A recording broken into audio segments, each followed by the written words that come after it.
So, good evening, and welcome along to the big show here on NVTV. What a great lineup we have for you this week. We'll be chatting to actress Sheree Murphy. Of course, she's been in shows like Emmerdale, Hollyoaks, and even Neighbours. We'll catch up with her a little bit later on. We're talking dating as well this evening, and how to perfect your dating profile with behavioural psychologist Joe Hemmings. And if you're thinking about taking a holiday, you're going to be talking cruise liners as well, and finding out about the first cruise liner, or the first new cruise liner in the UK to be launched in over a decade. We'll have some music as well from the archives from Brian Kennedy, but before all that, let's meet a lady who's created a fabulous series of children's books called The Weatherbies. They're going to be turned into an animated TV series very shortly, and here's what happened when I caught up with the author herself. Here is Yvonne Fleming.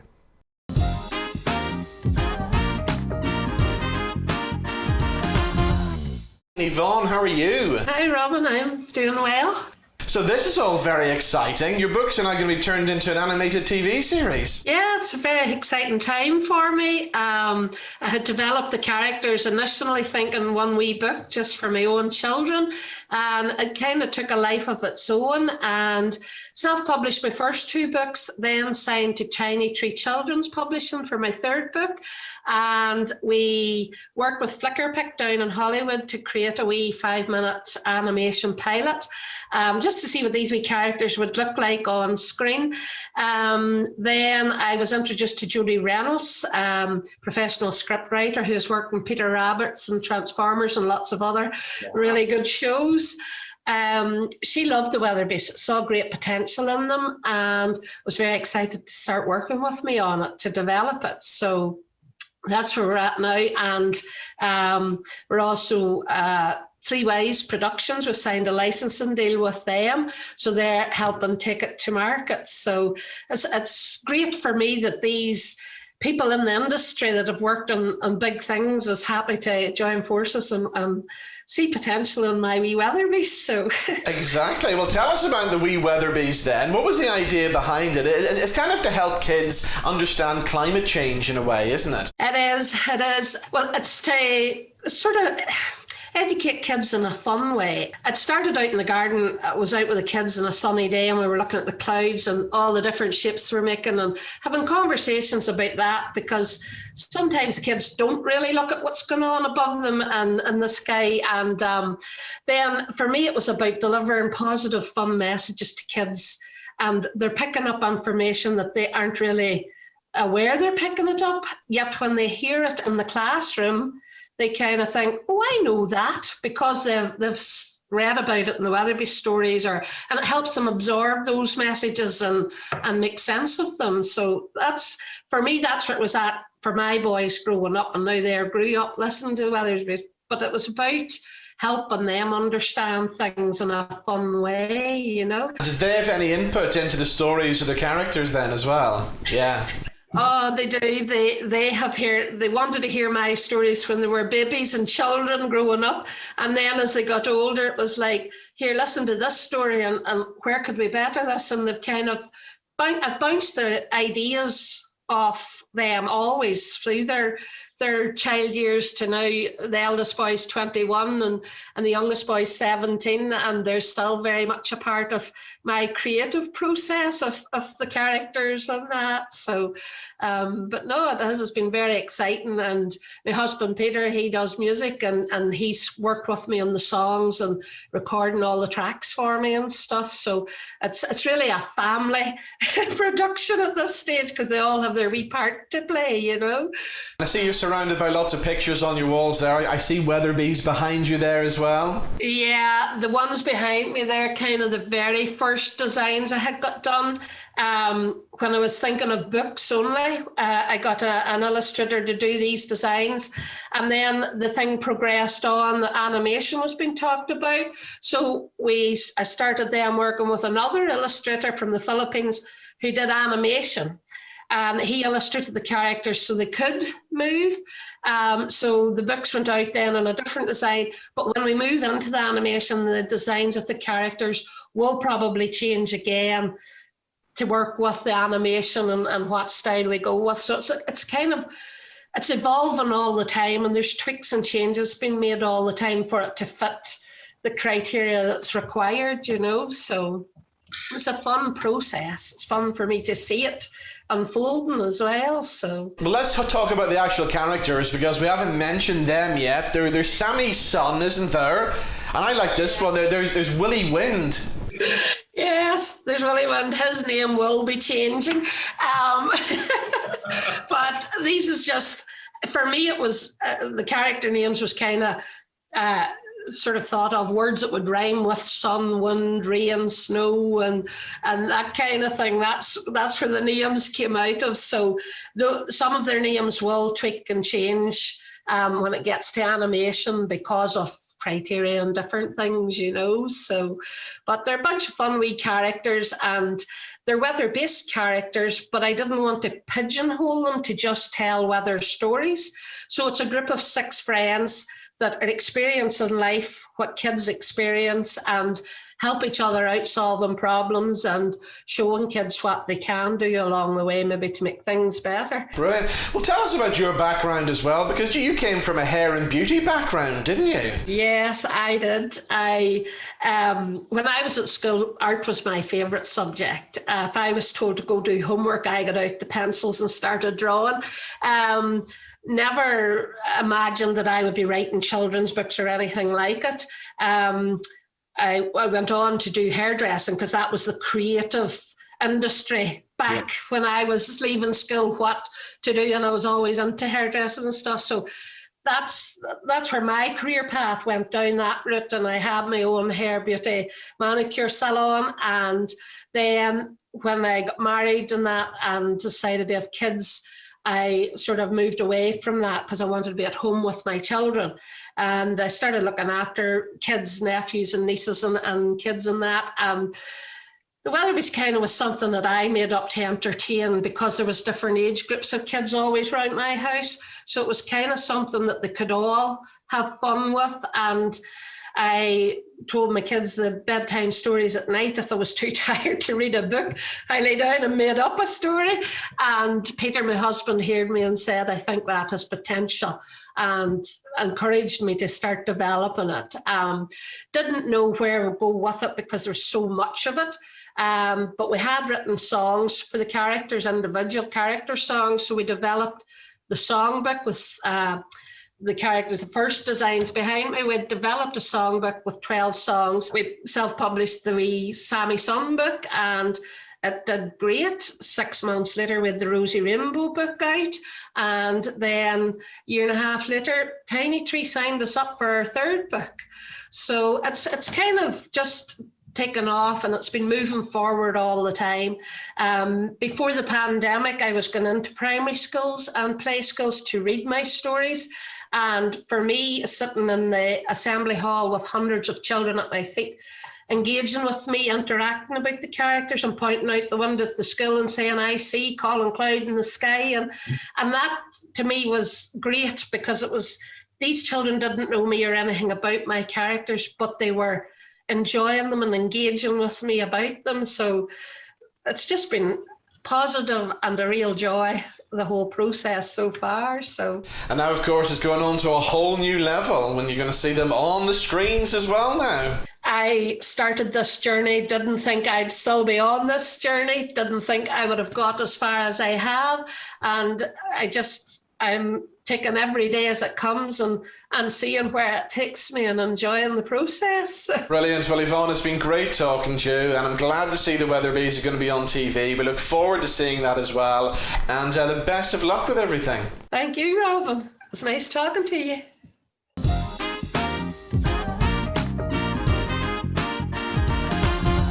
Right, time for some live music, and recorded at his home in Dublin last year. Here's a fantastic performance from Brian Kennedy.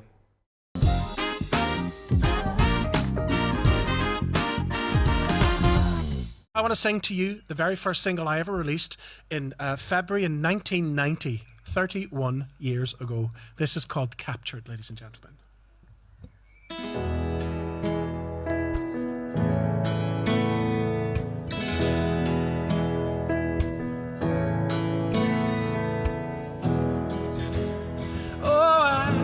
just heard a melody, and it almost made me cry. My voice was filled with yearning.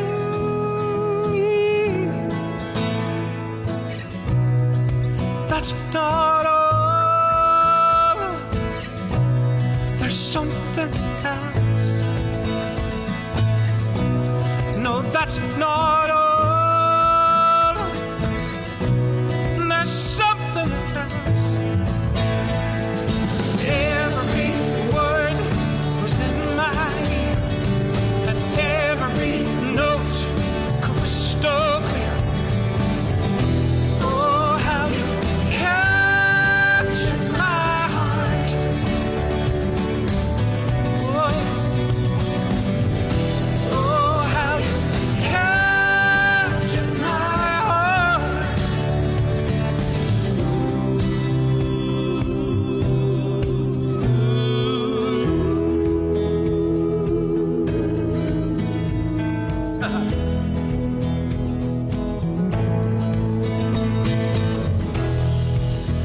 You spoke to me with another tongue, but I understood all right.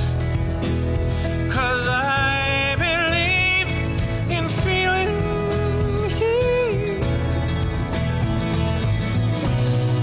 That's not all. There's something else. Ah, there's something else. No, that's not all. There's something else. Every word was in my ear, and every sound was just a fear.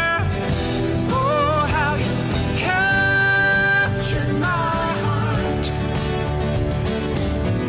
Oh, yes.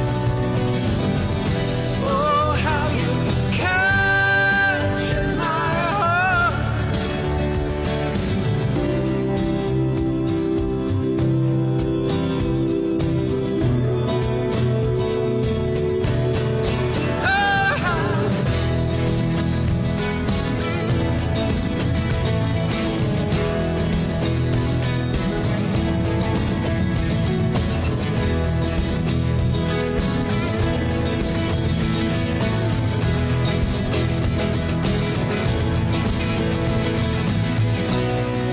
That's not all.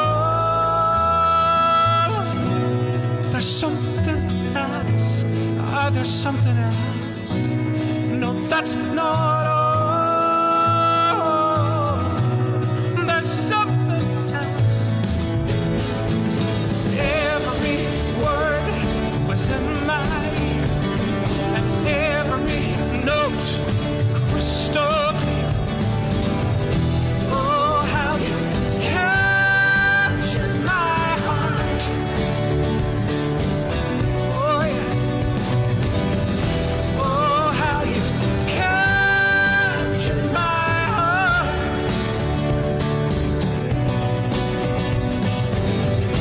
Oh, how you captured my heart. Oh, how you captured my heart. Oh, how you captured my heart.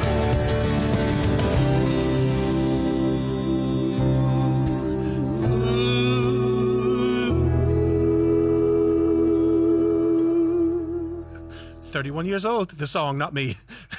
I wish.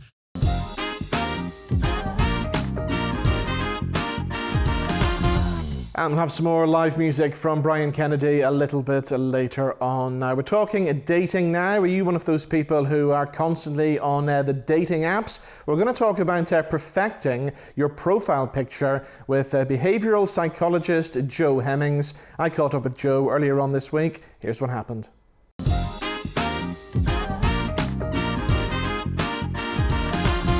Okay, so we're talking online dating now, and our online dating profile pictures as well, because we're joined on the line by behavioural psychologist Jo Hemmings. Jo, how are you? I'm good, thank you. How are you doing? Very well, thank you. So we'll start off talking about this new research that's out today. What have we learned from this then? Well, this research from Plenty of Fish has shown that we spend millions each year, £4 million, between us, not individually, on creating the perfect profile image for our dating app. So that's money spent on equipment, filtering, editing apps, all sorts of things. So try and get an image which we present to find a date that probably the more editing you use, the less you look like yourself. And it has this sort of self-fulfilling prophecy to it. You may look or believe you look magnificent, but then of course when you take it into real life and you go on a date with someone who thinks you look like that, and then they meet you, you're kind of setting yourself up for disappointment. So I think what Plenty of Fish are trying to do here is say, look, use a great picture of yourself, get yourself looking at your best, not like you just rolled out of bed in the morning, but don't artificially tamper with images so that the more you do it, the less you're looking like you look in real life, because it's just a cycle that's never going to succeed, really. So since the pandemic, I would imagine more people are going online looking for love now. Are we ever going to go back to the days when people can just go out and about, mingle together, meet in a bar, chat somebody up? Are those days over now? I don't think so. I think dating apps sort of, knocked that particular can down the road for a while, because everyone thought, oh, brilliant. And they are brilliant. But they're not the only way to meet somebody. For a while, they almost were. People would go, you'd see them in bars with other people, then swiping on their phones, on their dating apps, instead of looking up and seeing who actually might be around them. I do think now we've learned in the pandemic that life is very precious and short, and we've got to make the most of it while we can, that there will be some kind of renaissance of people. Just the sheer joy of doing it again, of being able to be out mingling with people, will mean that there'll be more boldness in making an approach in real time than perhaps there was when we relied simply on using our phones to meet someone. It's definitely a great thing to still do, but I do think that old-fashioned, if you like, kind of meeting people in real life will come back a bit more now that we know. We can't take that for granted. Now, over the past 18 months as well, we've had no physical contact with people. So say you meet somebody online, you arrange to meet them for the first time in real life. What do you do? Because we haven't touched people in such a long time. What's the kind of etiquette going to be like that on a first date? Well, I think sometimes when you meet a first date, I think you have to be upfront. If you need that first date to be double jabbed, for example, I think you've got to talk about vaccinations. If they're an anti-vax and you're double jabbed, you're probably, it's a bit like Brexit. You're not always going to get on well if you've got two different views. I don't think you should go as far as asking them to do a lateral flow test before they meet you. Some chances. But yeah, you're right. Now, hugging is an instinctive behaviour. So we've had to unlearn hugging, which is very odd. We've had to stop ourselves doing it, even though for most people it's natural to want to do that straight away. So I think you've got to read the situation, perhaps have a conversation with that person before you meet them, talk about not hugging necessarily, but what they're feeling like going out and about now, and get a sense of whether that would be welcome or whether they recoil from it at this stage. If in doubt, I'd say just with a smile in your eyes, be welcoming, but maybe don't touch them yet, because for some people, it's still another step they've got to get through in their own minds, and it can be a bit frightening for people that haven't done it for a long time. Okay. That won't last forever. Coming back to going on to a dating app for the first time, one of the things that I would be very nervous about is rejection. People not swiping the right way. Everybody saying, no, I don't want him. The rejection thing would be difficult. I think you've got to think of it as rejection. You've got to think of it, someone just didn't fancy you. You weren't their type. They've got a different look they're after. You've only got a nanosecond, this rejection, so to see the first main profile picture, if that doesn't attract, you're going to get swipe left. So it's not rejection. That's just a kind of non-photo filtering system that we all use. And and if you swipe right on something, they don't swipe right on you. It may be that they, for men, for example, there are far more women on a lot of these dating sites than there are men. So they have more choice, particularly at a certain age. So you know the sort of basics of how a dating app works, you won't feel like it's rejection. And, if your picture isn't singing loud enough, change your picture. These things can all be done. Change your profile, change the words about you. Perhaps they're a little bit cliched or don't say enough. But don't think of it as rejection. It's like going shopping. You like one thing better than you like another. It doesn't mean that, that object's going to have hurt feelings, and people shouldn't have either, because it's just the way it is. It happens to everybody. However beautiful and stunning you are in real life, you will get rejected. So that's just the way it is. Brilliant. Well, Jo, it's been great talking to you. Thank you so much for joining us on the show today. My pleasure. Thank you so much.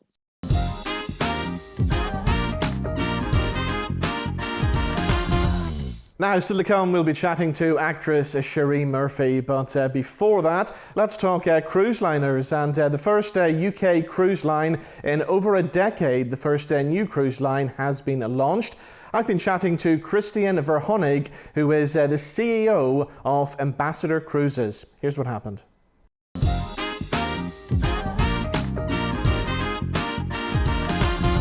Now let's talk holidays, and let's talk cruising, because the UK's first cruise liner in more than a decade has been launched. We're going to find out about that in just a second, and why people are so keen to get back out and have a holiday. Now, Christian Verhounig is the CEO of Ambassador Cruise Line, and I'm pleased to say that he joins us now on the line. Christian, thank you so much for joining us. We'll talk about this fabulous new cruise liner in just a second, but first of all, tell us about this new research that's been carried out and why people are so keen to get back out and have a holiday. Well, thank you very much for having me. And we have conducted the research in order to prepare for our launch of Ambassador Cruise Line. And what we have found out some very interesting things. 40% of the British population aged 40 and above, they want now to book a cruise for next year already and the holiday for next year. 49% of them, they want to make up for missing out on holidays over the last 15 months, and they want to see new places. And even more important for us as a cruise line, 25% of them would want to have a trip where they can visit multiple locations in one trip, which obviously cruising is the perfect fit for it. Okay, so tell us about this new cruise liner then. This is the first British cruise liner that's been launched since 2010, isn't it? That's correct. It's the first, Ambassador Cruise Line is the first new cruise line to launch since 2010. It's a British cruise line which is offering no-fly cruises on a premium value package, which on smaller ships, classical ships, and offering some authentic experience for the guests coming on board. We are adult only. We are focused primarily at the 50+ market, but of course age inclusive. And also what came out in the survey, we just talked about it, that many of the families have been unable to spend time together because of the lockdown restrictions. So we are actually offering two things. We offer, first of all, two special multi-generational cruises next year, where the grandparents, the parents, and the kids can spend time together on the cruise. And in addition, what we have seen that many solo passengers or travelers, they are overlooked by the industry completely, and they have been worst hit with the social distancing which was going on. So we have implemented 89 cabins on board our first vessel, the Ambience, to purely serve the solo travelers. 5 different categories, offering special deals where the supplement is up to 70% cheaper than in other cruise lines and other companies. And in addition, of course, we want to bring them together and have special activities planned for them to meet other people on board while they're there, so they don't feel left out. So I suppose the big thing we want to know now is where does this cruise go from, and how do we get on it? Well, we are sailing no-fly cruises out of London Tilbury. We have now launched on our website, ambassadorcruiseline.com, 33 cruises, ranging from 4-day cruises up to 42 cruises, 42-day cruises. During the summer months, we are sailing mainly north, going to the Norwegian fjord, to the Baltic, including St. Petersburg, but also further afield to Greenland, Iceland, and even Canada. And because 35% of the surveyed guests have stated they want to see winter sun, we are putting up spectacular winter cruises going from London, Tilbury, 42 nights, to the Caribbean, including Cuba, or going to the Canary Islands, as well as going to Morocco during those times when they're looking for sun. Okay, sounds good. So if people are thinking about booking a cruise in the future, maybe for 2022 or 2023, is now the time to do it?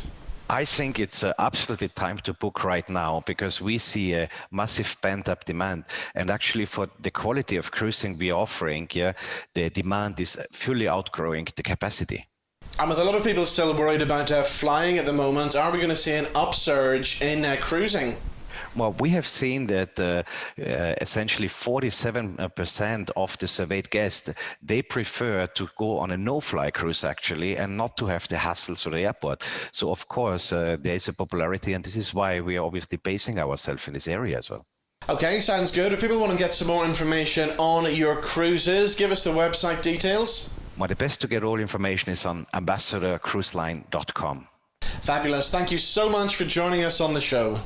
Thank you very much.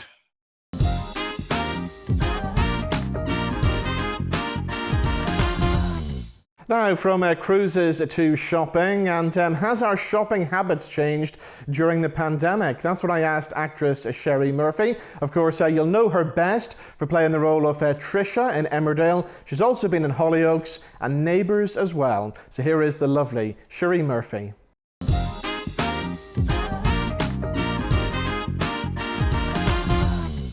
Sheree, how are you? I'm good. How are you? Very well, thank you. So first of all, tell us about this new research. What have we discovered then? Well, I think during the pandemic, where we couldn't go out as much as often to the shops, I know, normally I would probably pre-pandemic would pop out to the shops sort of every other day, pick up fresh stuff.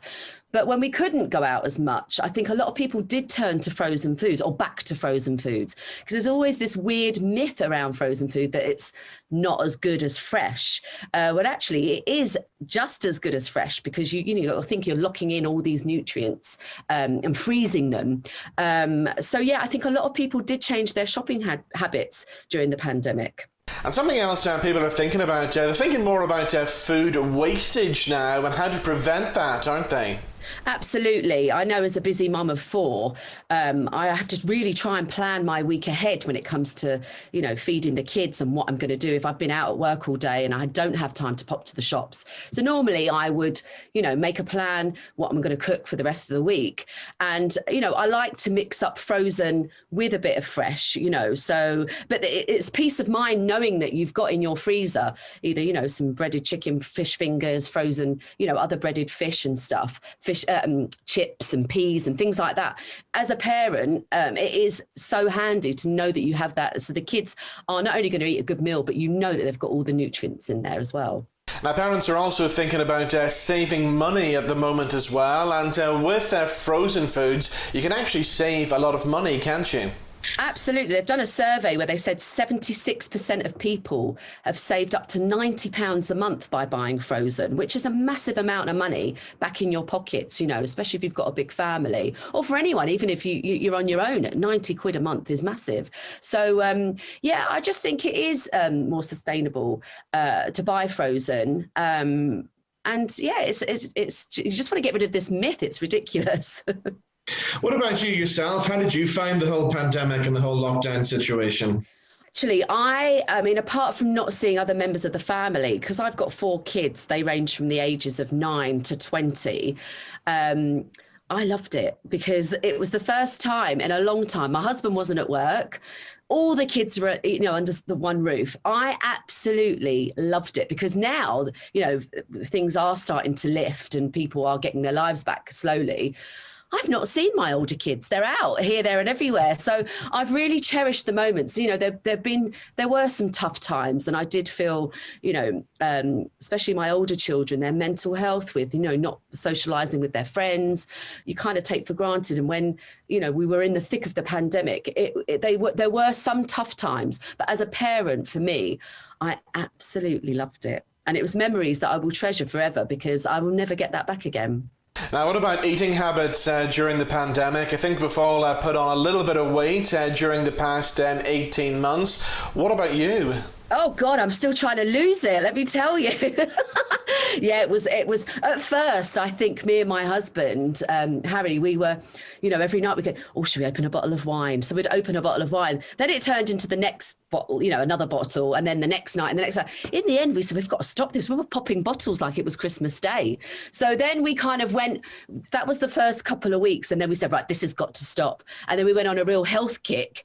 And then when we realized we're not coming out anytime soon, we went back to the eating and drinking. So yeah, I've definitely, we've all put on the pounds and slowly try. It's easy to put it on. It's harder to get off. So yeah, we're trying to lose those extra pounds right now. What about any TV work for yourself? Anything in the pipeline that we should know about coming soon?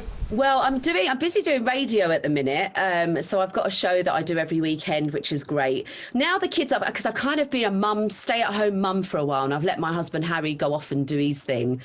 He's currently managing a conference side, Barnet FC, so he's busy doing that. So I've always been, since the kids, you know, of going into their teens, I've been at home. But now they are getting older, I have got itchy feet. So I definitely want to start getting back into work, start doing a bit for me now. But yeah, I do miss it. I keep in touch with all my friends from Emmerdale and Hollyoaks and all the other shows I've done. But yeah, no, I think it's definitely time for me to get myself back out there. Now, I'm glad you mentioned Emmerdale there, because when I knew I was going to be talking to you today, I was thinking about one of my biggest memories from Emmerdale, one of the most heartbreaking scenes ever in a TV soap land, and that was the moment that Trisha sadly died in Emmerdale. Oh, bless you. That's just sent shivers. Yeah, it was a tough decision to decide to leave, because I loved the show, but I had 2 young children at the time.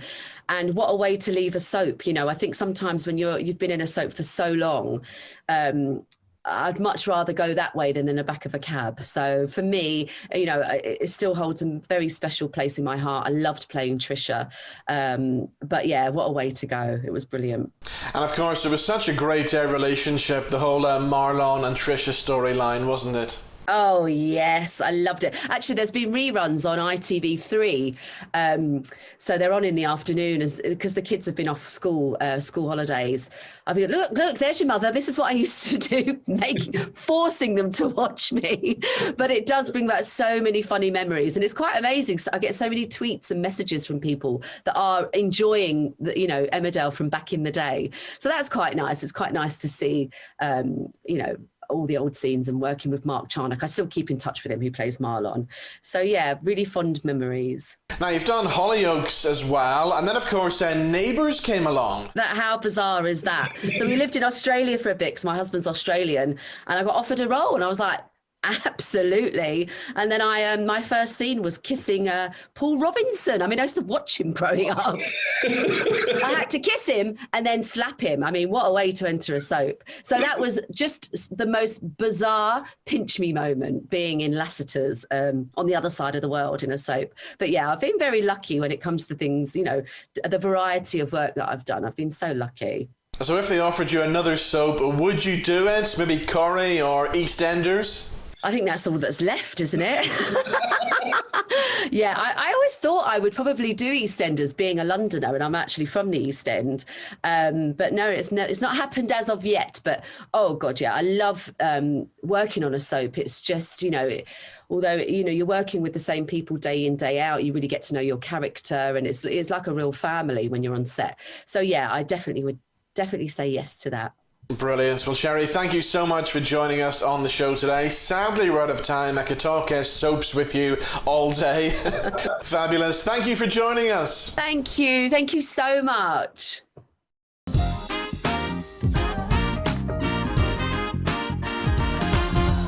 And to finish off the big show this week, let's have some more live music from the archives, and once again recorded live at his home in Dublin last year. Here's Brian Kennedy. See you next week. Bye-bye.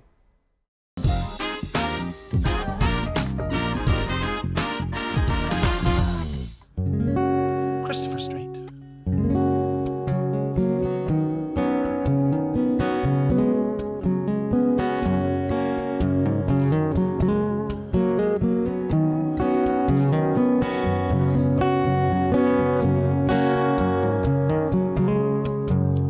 Christopher Street was busy tonight as I made my way back home. One of these nights I'll turn on the light, like that taxi by the payphone. Well, I've been here a week, but it feels like more. And God knows how long I'll last. I picked up the mail from the hallway floor, and I'm finally making peace with the past. Now most of my friends are busy tonight, just getting their kids upstairs now. How did our lives change so fast? You just never know what's up the road ahead, do you?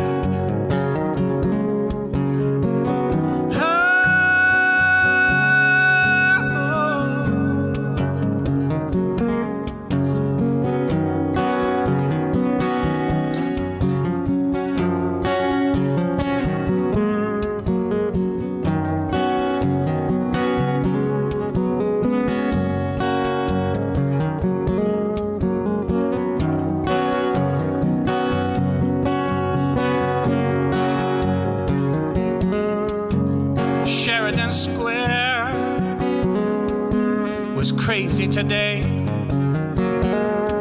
when I took the train uptown. Now it started to snow, but I just didn't care, 'cause I never dreamed I'd be Broadway bound. Now Christopher Street has quietened down. Seems even New York needs to sleep sometimes. But one of these nights I'll turn on the light, and I'll find you waiting to love me. On Christopher Street